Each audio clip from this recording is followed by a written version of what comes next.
বুঝলাম। এখন বেশি বেশি জিকির আজকার কথা আল্লাহ বলেছেন, বেশি বেশি জিকির আজকার কথা বলে, জিকরান কাসীরা। এই জন্য কেউ যদি ধরেন 33 বার সুবহানাল্লাহ আলহামদুলিল্লাহ আল্লাহু আকবার পড়ে, আর কেউ যদি 300 বার পড়ে, শরীয়ত সম্মত। তবে যেই জায়গাগুলিতে নবী করিম সাল্লাল্লাহু আলাইহি ওয়াসাল্লাম পরিমাণ নির্ধারণ করেছেন, ওই জায়গাগুলিতে ওই পরিমাণটাই রাখতে হবে। এই ফর্মুলা অবশ্য মনে রাখতে হবে। আপনি সেই জায়গাগুলি বাদ দিয়ে আমভাবে আপনি সারাদিন আপনি অনেক আল্লাহকে স্মরণ করতে চান, অনেক জিকির আজকার পড়তে চাইছেন, পড়তে থাকেন, আনলিমিটেড যত পারেন পড়তে থাকেন।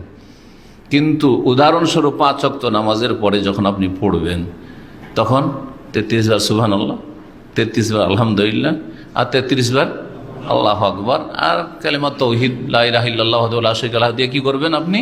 তামামুল মে 100 পুরা করবেন, অথবা 34 আল্লাহু আকবার করে পুরা করবেন। দুটোই অপশন আছে, দুটোই করতে পারেন আপনি।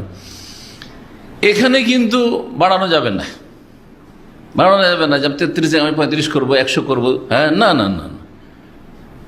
কিন্তু যেই জায়গাগুলিতে নবী সাল্লাল্লাহু আলাইহি ওয়াসাল্লাম এমনি খাস কোনো জিকির রাখেননি, খাস কোনো পরিমাণ রাখেননি, আপনি করেন না। সারাদিন চলতে ফিরতে উঠতে বসতে শতবার হাজার বার গণনার দরকারও নেই আপনার।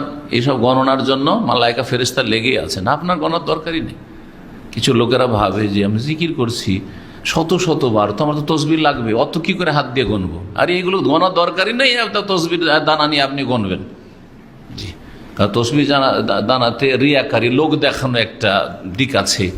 মানুষ দেখলে আপনাকে বলবে খুব মুসল্লি হুজুর, হ্যাঁ খুব ভালো মানুষ, আর আপনার মধ্যে শয়তান ঢুকবে যে আমাকে লোকেরা তো ভালোই বলছে, কারণ আমার হাতে তো তসবি।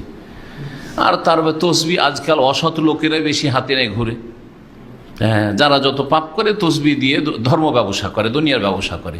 তারপর তসবি বিদাতীদের লক্ষণ একটা, যার ফলে এই তসবির দানা পরিত্যাগ করা উচিত। তো যে কথাটি বলছিলাম যে জিকির খুব বেশি আল্লাহ করতে বলেছেন।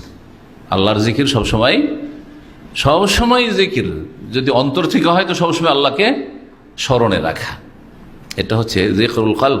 মনে সব সময় আল্লাহ যেন স্মরণে থাকেন, তাহলে পাপের দিকে আপনি যাবেন না সহজে।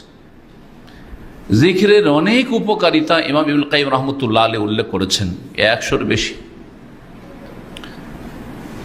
তার মধ্যে এটা একটা ফায়দা যে আল্লাহকে যদি স্মরণে রাখেন, জিকির মানে স্মরণে রাখেন, তাহলে আপনার শয়তান আপনাকে গ্রাস করতে পারবে না, শয়তান আপনার ওপর বিস্তার লাভ করতে পারবে না, শয়তান আপনাকে বিভ্রান্ত করতে পারবে না। কারণ সবসময় আল্লাহ স্মরণে আছে, আল্লাহকে যেন দেখছেন আপনি, কান্নাকে তারা। যদি তা না হয় তো আল্লাহ আপনাকে সবসময় দেখছেন, এই কথা সবসময় আমার মগজে বসে আছে। ফাইনলাম তাকুন তারা ফাইন ইয়ারাক, যেটা হচ্ছে ইহসানের স্তর। খুব বেশি আল্লাহ রাব্বুল আলামিন তার জিকির করতে বলেছেন।